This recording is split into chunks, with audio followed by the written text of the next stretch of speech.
In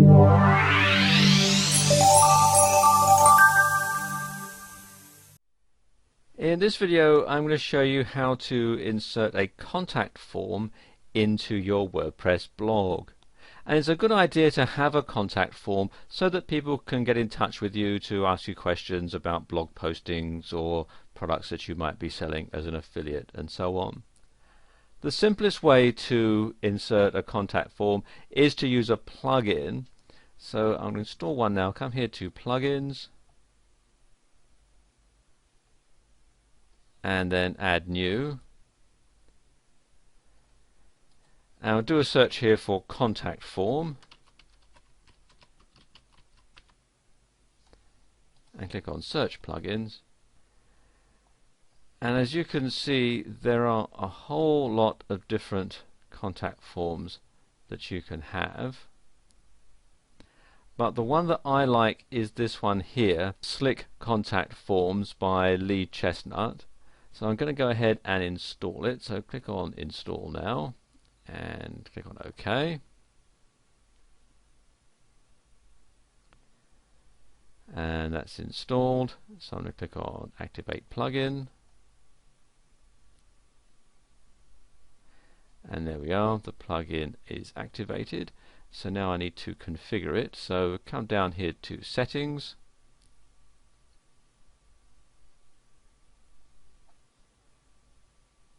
And Slick Contact Forms.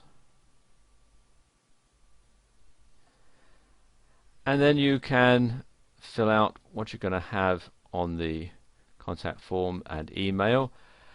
The default email address for receiving contact emails, this will be set up as the administrator's email, but you can change it if you wish.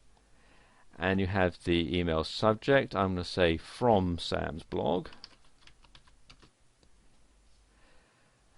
There are a couple of options here. You can include the IP address, which is a good idea because that can help track down anybody who's trying to spam you via your contact form, and include the page URL. I would check that one as well, because then that gives you an idea as to what pages people are viewing when they have a query to get in touch with you. Then you have the options you can have after the form has been submitted. You can have what they call the AJAX message, which basically you can type in here. The default one is "Thank you, your comments have been received." The error is "Error, please try again," and the invalid is "There was an error verifying your details." And then you've got the validation messages, "Input required," and "Enter a valid email." You can also, if you wish, have a redirect, and you can enter here the URL of the page that you want people to go to after the email has been sent, or if there's an error, and so forth. I'm going to stick with the AJAX message and then click on Save Changes. There we go, the settings are saved. So I go back to the dashboard, and then I need to insert a widget into my main page so that the contact form can be activated. So I'm going to click here on widgets, and then scroll down till I find the Slick Contact Forms.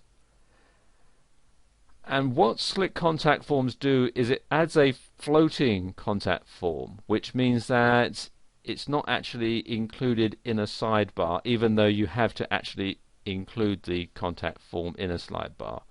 You'll see what I mean in a minute. That doesn't make a lot of sense, but you'll see what I mean. Okay, first thing to do is to slide this in to the sidebar that we're going to put it in. So just ease it up here. I'm going to put it in the left sidebar. I'm just going to put it in here. and then configure it here. You can have either as floating or slide out. I'm going to have it as floating, and the tab text, contact us. I'm going to leave the width and the other things here set at the default settings, and the skin, I'm going to leave that as black because that will fit in, but you can change it if you wish. Again, we're leaving the email where it is and the form text at the top. Again, in the text box, the name and email that's required, and the location, I'm going to leave it here at left, but you can change it if you wish. So we'll do that, and now click on save, and there we go, that's done. Now if I go to the blog site, you can see that the contact form is floating right here. I'm using a very small screen resolution for this. If you're looking at it on a larger screen resolution, you'll see it off to the side and it won't obscure the name of the blog. And if I click on it, you can see we have the space for people's name and email and their questions or comments, and the submit button and so on. So let's just enter that in,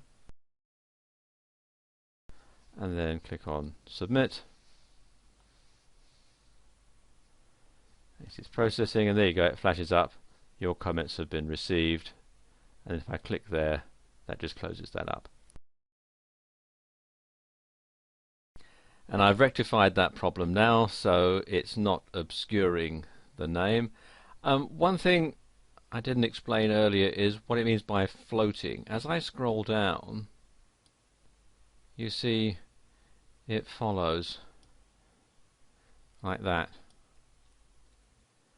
Let's go back to the top and I'll show you something else. Let me go back to the widgets page. If I decide to have that as a slide out and then click on save, and then refresh,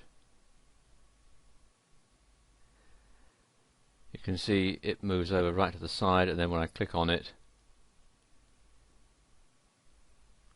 it slides out like that, and I click on it again, it'll slide back in, and as I scroll down you can see it stays stuck to the side like that. They do ask for a donation if you use this on a regular basis, and there's a donate button in the setup area.